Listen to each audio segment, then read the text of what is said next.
विधानसभा है उसके सभी माननीय सदस्यगणों के लिए 2 दिवसीय प्रबोधन कार्यक्रम का आयोजन किया गया था और इस सफल कार्यक्रम में के लिए मैं सर्वप्रथम आप सभी का, मीडिया के सभी साथियों का आभार व्यक्त करूंगा कि आपका बहुत सहयोग हमेशा मिलता है और इस बार भी आपका सहयोग पूर्ण रूप से रहा। ये प्रबोधन कार्यक्रम ये हमने अभी 15वीं विधानसभा में ये तीसरा प्रबोधन कार्यक्रम है। सबसे पहले हमने 1 दिवसीय शॉर्ट ओरिएंटेशन प्रोग्राम सभी नवनिर्वाचित सदस्यगणों के लिए रखा था।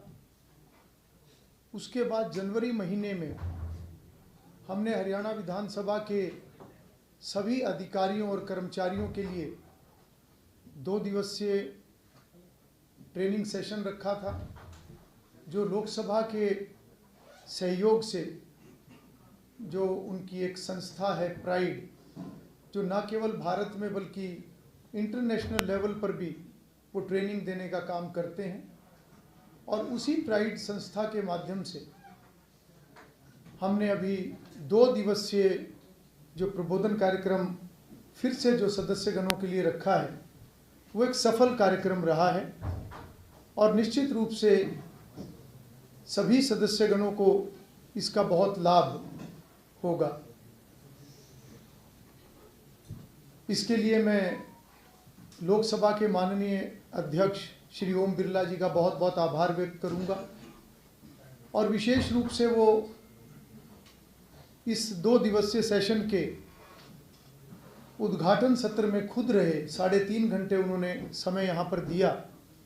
और उनकी पूरी टीम, और साथ ही साथ इस प्रबोधन कार्यक्रम की जो विशेषता रही है, जो पहले के ट्रेनिंग सेशन जो सारे देश के अंदर होते हैं, जिनका मैंने भी अध्ययन पिछले दिनों में किया है, उसमें हर विषय के एक्सपर्ट्स आते थे, परंतु इस बार हमने हर विषय के एक्सपर्ट्स के नाते न केवल अधिकारी जो लोकसभा के सीनियर अधिकारी थे, बल्कि हमने साथ साथ ऐसे सभी अनुभवी लेजिस्लेटर्स को बुलाने का काम किया। और मुझे खुशी है कि माननीय लोकसभा अध्यक्ष ओम बिरला जी के साथ साथ इस 2 दिवसीय प्रबोधन कार्यक्रम में राज्यसभा के हमारे deputy chairman doctor Harivansh ji भी इसमें शामिल हुए। उनके साथ साथ हमारे प्रदेश के माननीय मुख्यमंत्री, हमारे केंद्रीय मंत्री श्री मनोहर लाल जी, श्री जगदम्बिका पाल जी, डॉक्टर सत्यपाल जी और 4 राज्यों के विधानसभा अध्यक्ष, जिसमें उत्तर प्रदेश, गुजरात, पंजाब और हिमाचल प्रदेश, और डॉक्टर संजय जायसवाल जो कि लोकसभा के एस्टीमेट्स कमेटी के चेयरमैन भी हैं। तो उस नाते से ये प्रबोधन कार्यक्रम एक ऐसे अनुभवी लोगों द्वारा अलग अलग विषयों पर जो चर्चा की गई, एक व्यवहारिक ज्ञान और एक उनका एक लंबा जो अनुभव था, उससे हमारे सदस्यगणों को वास्तव में बहुत लाभ हुआ है। और इसमें जो विषय लिए गए, उन विषयों में एक अच्छा विधायक कैसे बने, विधायक को क्या करना चाहिए, क्या नहीं करना चाहिए, विधायक का आचरण कैसा, एक जनप्रतिनिधि का आचरण कैसा होना चाहिए, उसके साथ साथ जो विधान मंडलों के जो एक डिवाइसेस हैं, चाहे वो प्रश्न हैं चाहे नोटिसेस हैं, उनकी पूरी जानकारी और उसके माध्यम से कैसे कार्यपालिका की जवाबदेही को सुनिश्चित किया जा सकता है। साथ ही साथ जो हमारे संसदीय लोकतंत्र की जिसको आत्मा बोलते हैं, जो हमारी कमेटीज़ हैं, इनको भविष्य में और प्रभावी कैसे बनाया जा सकता है, क्योंकि जो विधानसभा सदन के माध्यम से कार्य करती है, उसके अलावा वर्ष भर विधानसभा की कमेटीज़ काम करती हैं, जिनके माध्यम से सरकार के कामकाज के ऊपर निगरानी रखी जाती है। सरकार के को जो बजट विधानसभा पास करके देती है, वो बजट सही तरीके से खर्च हुआ कि नहीं खर्च हुआ, उसको भी चेक समितियां ही करती हैं। इसके साथ साथ भारतीय संसद और हरियाणा विधानसभा में विधायी और वित्तीय कामकाज, इसकी जानकारी विधायक गणों को दी गई। साथ ही विधायी प्रक्रियाओं में मंत्रियों की क्या भूमिका, जो मनोहर लाल जी ने एक विषय जो रखा है कि एक मंत्री की क्या भूमिका होती है विधायी कार्यों के अंदर, और उसके साथ साथ नीवा के ऊपर एक सत्र रहा और एक संसदीय विशेषाधिकार, क्योंकि उसमें भी एक ऐसा विषय है जो एक बहुत ही बड़ा विषय है, उसके ऊपर एक लंबी चर्चा लोकसभा के अधिकारियों द्वारा और साथ ही साथ जो एक सीनियर उस समय में हमारे विधानसभा के अध्यक्ष थे, एक लंबी चर्चा इसके ऊपर भी हुई है। और साथ ही साथ ऐसे सभी डिग्निटरीज जिन्होंने इस सेशन में आकर अपना संबोधन दिया, उन्होंने अपने एक लंबे अनुभव जो है वो साझा किए हैं सभी सदस्यगणों के साथ। निश्चित रूप से आने वाले समय में इन सभी जो विषयों के ऊपर जो ये चर्चा हुई है इसका लाभ मिलेगा। और मैं ये जरूर कहना चाहूँगा कि प्रशिक्षण ये एक ऐसा विषय है जो कभी भी औपचारिकता नहीं हो सकता। प्रशिक्षण एक ऐसा विषय है जो हर व्यक्ति, चाहे वो किसी भी क्षेत्र से जुड़ा हुआ है, चाहे वो किसी भी स्तर पर कार्य कर रहा है या वो किसी भी आयु वर्ग का है, ये एक ऐसा विषय है कि जिसको समय समय पर खुद को अपडेट करने के लिए, समय समय पर अपने विषय की पूरी जानकारी लेने के लिए और अपनी स्किल्स को और हम ज़्यादा कैसे बेहतर कर सकते हैं, अपनी कार्यकुशलता को हम और बेहतर कैसे कर सकते हैं, उस नाते से एक सतत प्रक्रिया हम आने वाले समय में इसको बनाएंगे। और लगातार अलग अलग समय पर, चाहे छोटे सेशंस हों या किसी स्पेसिफिक किसी टॉपिक के ऊपर हो, हमारा ये प्रयास रहेगा कि सदस्यगणों को हम अलग अलग टॉपिक्स पर, अलग अलग विषयों पर अपडेट भी करते रहेंगे ताकि उनकी जानकारी भी बढ़े। और साथ ही साथ जो हमारे विधानसभा के कर्मचारी अधिकारी हैं, उनका जो 2 दिवसीय सेशन हमने रखा था, ये भी प्रक्रिया हम लगातार जारी रखेंगे। इसके लिए मैंने माननीय लोकसभा अध्यक्ष जी से भी चर्चा की है और हमारी हरियाणा की जो एक संस्था है हिप्पा, हम दोनों को इन्वॉल्व करके लगातार हम शॉर्ट कोर्सेज उस तरीके से भी हम आने वाले समय के लिए प्लान करेंगे। क्योंकि मेरा ये मानना है कि हमारी जो एक लोकतंत्र के अंदर, जो हमारी शासकीय जो एक ये व्यवस्था है, इसके अंदर विधायिका का एक बहुत महत्वपूर्ण स्थान है। क्योंकि विधायिका के माध्यम से हम पार्लियामेंट के अंदर,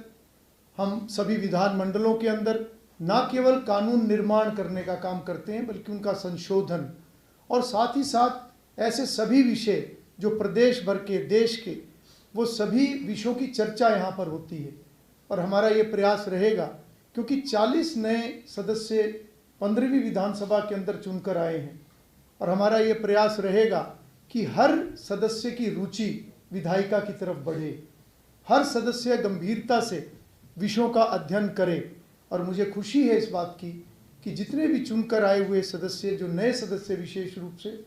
उन्होंने काफ़ी इंटरेस्ट इस ट्रेनिंग सेशन के अंदर दिखाया है। और बहुत से सदस्य ऐसे हैं जो लगातार 2 दिन इस सेशन के अंदर रहे हैं। हालांकि प्रदेश के अंदर निकाय चुनाव, वो भी प्रक्रिया शुरू हो चुकी है। शादियों का एक बहुत भारी सीज़न 14 और 15 तारीख को था, परंतु उसके बाद भी बड़ी संख्या में सदस्यगणों ने इस ट्रेनिंग सेशन को अटेंड किया है। और मैं समझता हूं कि जितने गंभीरता से सदस्य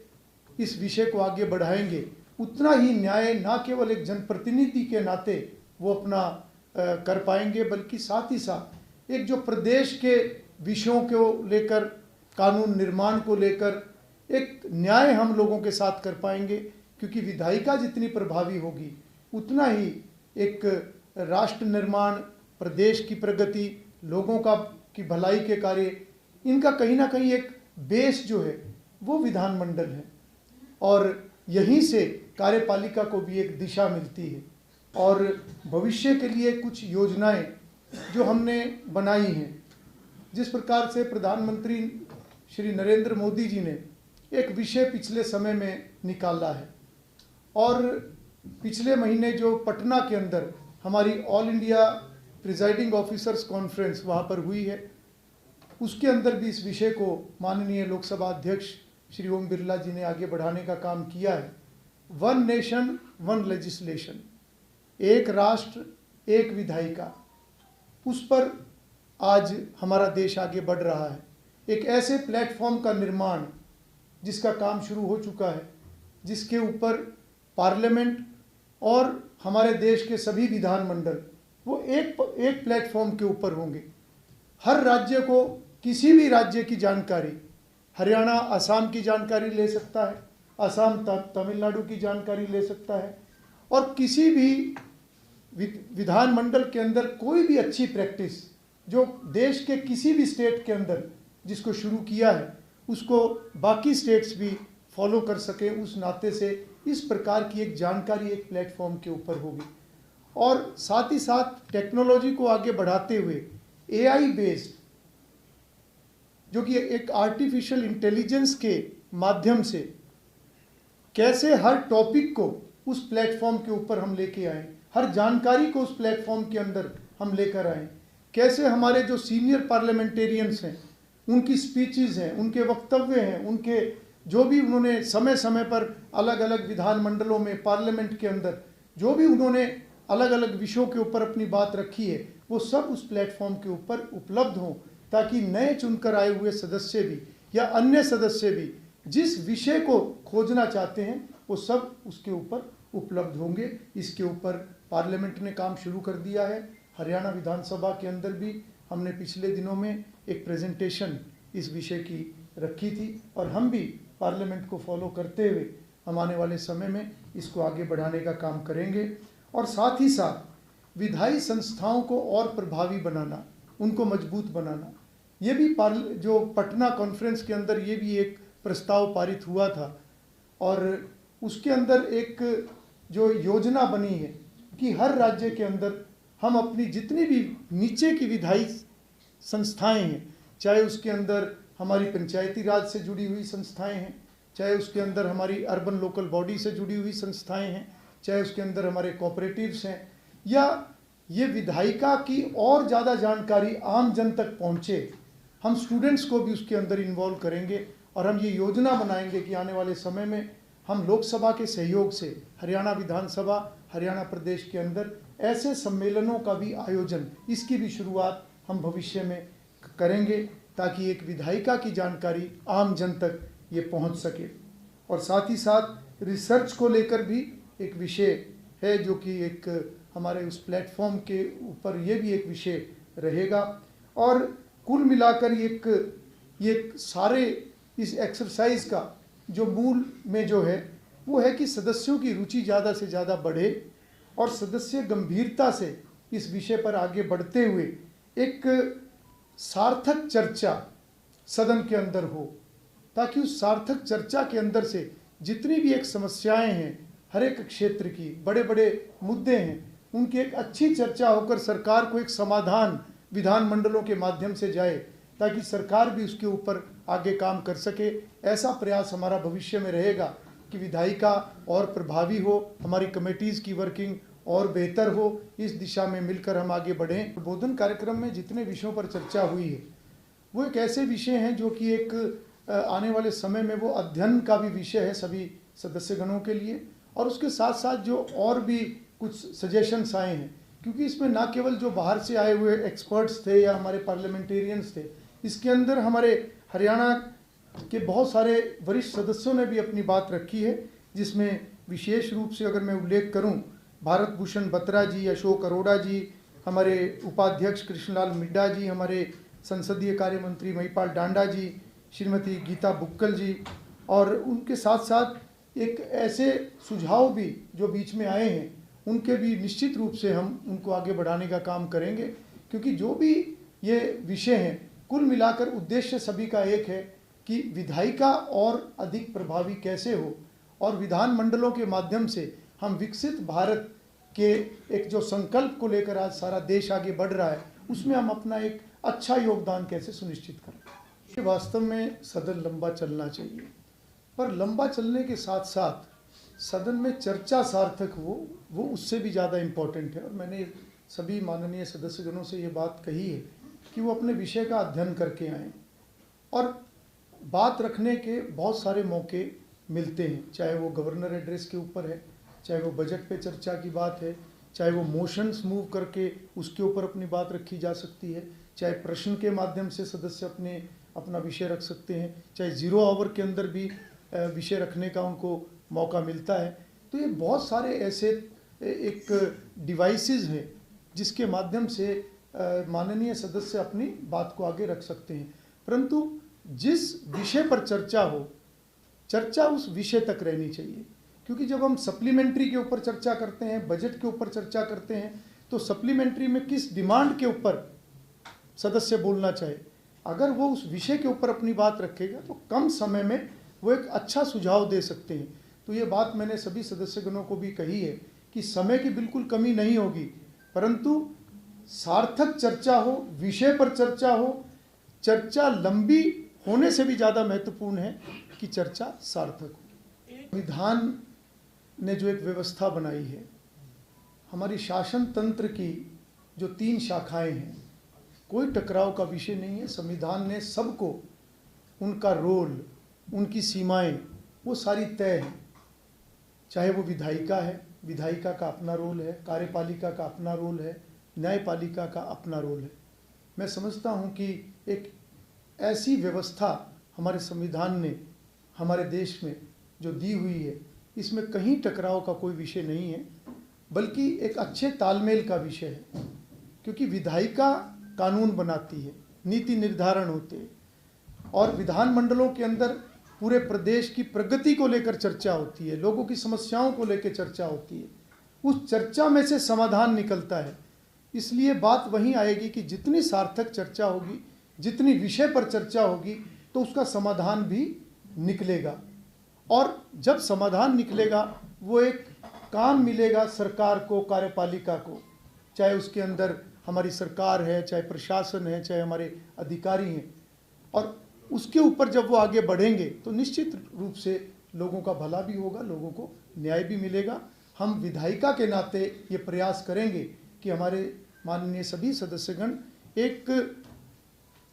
स्तर से ऊपर उठकर चर्चा में भाग लें, और आने वाले समय में मेरी कोशिश रहेगी कि हम समूहों के अंदर भी बैठ के करें। क्योंकि आज किसी भी विधायक के लिए विषय केवल उनकी विधानसभा नहीं है। ये सही है कि विधानसभा एक इकाई है जहाँ से वोट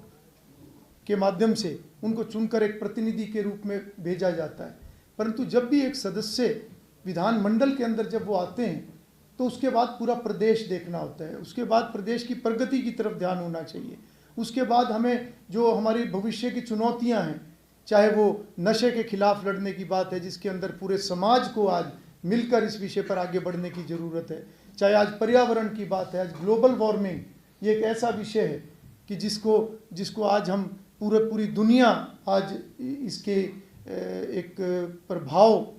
के अंदर आज आ रही है, और बड़ी दिक्कत हमें आने वाले भविष्य के अंदर। तो ये सारे चर्चा के विषय हैं, और ये सब बातें तभी संभव हैं जब हर जनप्रतिनिधि हर विषय के ऊपर गंभीरता से एक प्लेटफॉर्म के ऊपर, चाहे वो किसी भी पार्टी का है, सदन के अंदर हमें एक जमात के नाते आगे काम करना चाहिए, प्रदेश के भविष्य के लिए हमें काम करना चाहिए। तो मुझे लगता है कि इस दिशा में हम आने वाले समय में प्रदेश को और आगे बढ़ाने में सभी सदस्य मिलकर काम करेंगे। देखिए, सुझाव हर टॉपिक से संबंधित आए हैं और उसका वहीं पर चर्चा भी हुई है। 8 टॉपिक्स के ऊपर चर्चा हुई है और हर टॉपिक पे कुछ सदस्यों ने अपनी बात रखी है, जो वहीं पर उनका जवाब भी एक्सपर्ट्स द्वारा दिया गया है। स्पीकर साहब, एक जैसे प्रोग्रेस कर रहे हैं आप, लगातार ये प्रबोधन कार्यक्रम भी कर रहे हैं, नए विधानसभा भवन को लेकर के क्या प्रोग्रेस है? देखिए, ये विषय पहले भी आया था सर, एक इससे जुड़ा हुआ एक सवाल जी जी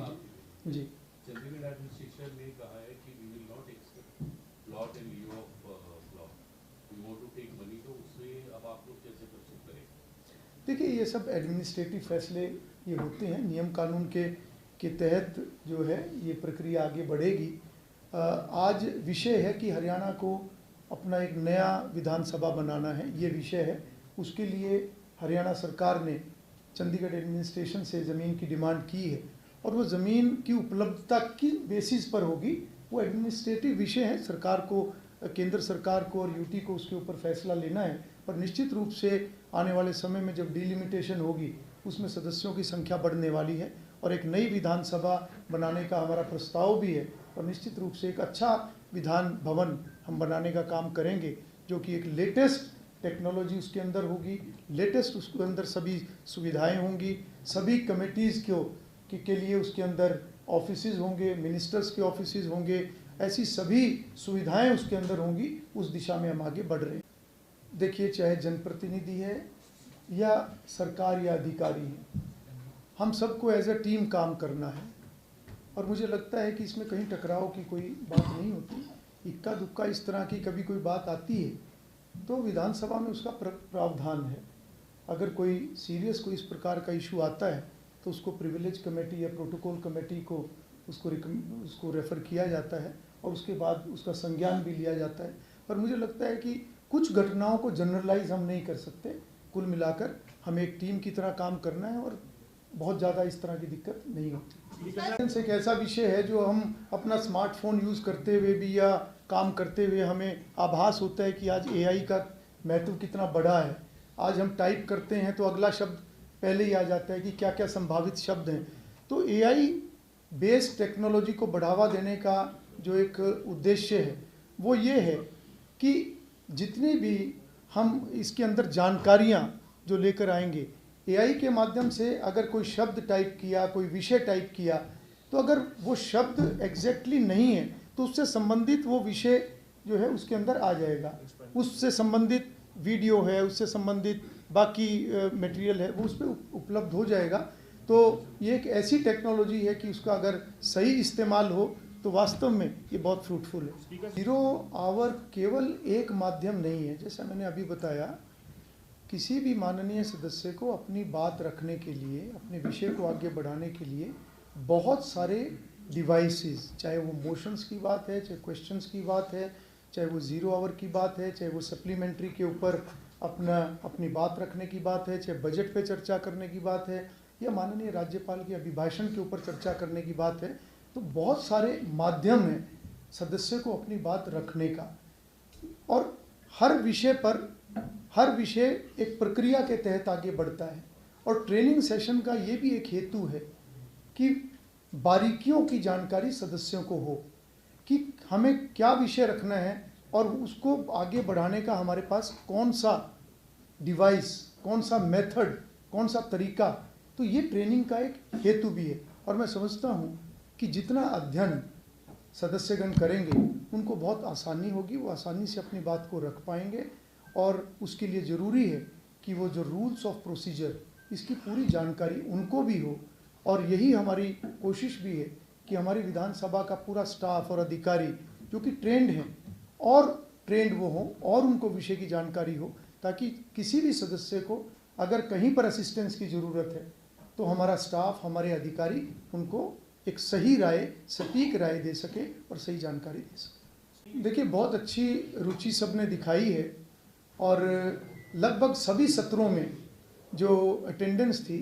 वो 50% से लेकर 70-75% तक वो रही है। और मैं समझता हूँ कि एक अच्छा नंबर ये है। लास्ट का एक जो कंक्लूडिंग सेशन होता है उससे पहले लगभग सभी जो टॉपिक्स हैं वो कवर हो चुके थे और एक अच्छी रुचि सभी सदस्यगणों ने दिखाई है। और कुछ सदस्यों की आने की थोड़ी दिक्कत रही है, उनके परिवार के अंदर कोई कार्यक्रम के कारण से या कि कोई अन्य राजनीतिक कारणों से कोई या किसी की कोई स्टेट से बाहर हैं, परंतु एक अच्छी उपस्थिति मैं इसको कहूँगा और आने वाले समय में ये उपस्थिति और बढ़े, इसको हम इंश्योर करेंगे। हमारा एक प्रयास चला हुआ है और हम विधायी कार्य को और सुचारू रूप से ये आगे बढ़े, उस नाते से विधानसभा की व्यवस्थाओं को कहाँ कहाँ और कितना और इसमें सुधार लाया जा सकता है। पिछले वर्षों में बहुत सुधार हमने अपनी विधानसभा के अंदर देखा है, परंतु उन सुधार कार्यों को अभी हमें और आगे बढ़ाना है। और उस नाते से अगर मैं कहूँ कि बहुत सारे विषयों पर हम काम कर रहे हैं। आपका विषय पहले भी आया, हम बहुत सारे राज्यों का कि उनकी प्रैक्टिसेस, उनके काम करने के तरीके, उनके चाहे आपकी टेक्नोलॉजी से जुड़ी हुई बातें हैं, दूसरी प्रैक्टिसेस हैं, उनको हम स्टडी भी कर रहे हैं और उनको एग्जामिन करके जो जो हो सकेगा हम धीरे धीरे सभी विषयों को यहाँ आगे बढ़ाएंगे। देखिए, जो 7 मार्च से बजट सत्र शुरू होगा उसमें निश्चित रूप से हम कमेटीज़ का गठन करेंगे ताकि वो बजट के ऊपर अपना एक अध्ययन कर सकें, बजट की समीक्षा कर सकें डिपार्टमेंट वाइज, और उसमें सरकार को वो सुझाव दे सकें। और जहाँ तक पार्लियामेंट की स्टैंडिंग कमेटी की बात है, मैं आभार व्यक्त करता हूँ माननीय अध्यक्ष लोकसभा श्री ओम बिरला जी का, जिन्होंने हरियाणा को प्रतिनिधित्व दिया है, और जो all India presiding officers conference जो हर वर्ष होती है, जिसके माध्यम से बहुत सारे प्रस्ताव पारित करके एक बड़ी चर्चा करने के बाद जो प्रस्ताव पारित होते हैं, जिनको अलग अलग राज्यों में फिर वो अडॉप्ट भी करते हैं, नए नए विषयों को आगे बढ़ाते भी हैं, उससे संबंधित जो स्टैंडिंग कमेटी है जिसके चेयरमैन खुद माननीय लोकसभा अध्यक्ष हैं, उसके 2 वाइस चेयरमैन हैं, जिसमें डिप्टी चेयरमैन राज्यसभा और डिप्टी स्पीकर लोकसभा, और उसके अंदर 7 राज्यों के स्पीकर उसके अंदर होते हैं। उसमें हरियाणा को भी स्थान मिला है। तो निश्चित रूप से उसमें जो भी जिम्मेवारी इस विषय में रहेगी, हम प्रयास करेंगे कि वो जितने भी प्रस्ताव पारित होते हैं वो अलग अलग राज्यों में प्रभावी तरीके से आगे बढ़ें। तो उस नाते से उस जिम्मेवारी को हम आगे निभाएंगे। मान सम्मान ये हमारी संस्कृति का हिस्सा है, और अगर कोई सदस्य को मान सम्मान ना दे तो ये बिल्कुल एक्सेप्टेबल नहीं है। उसको बिल्कुल गंभीरता से लिया जाता है, लिया जाएगा, और मैं समझता हूँ कि एज अ टीम ही हमको काम करना है। और ऐसा नहीं है कि केवल अधिकारियों की बात है, ये आचरण की बात है, ये आचरण की रिफ्लेक्शन और जगहों पे भी आती है, तो इसको हम केवल एक जगह से जोड़ के ना करें।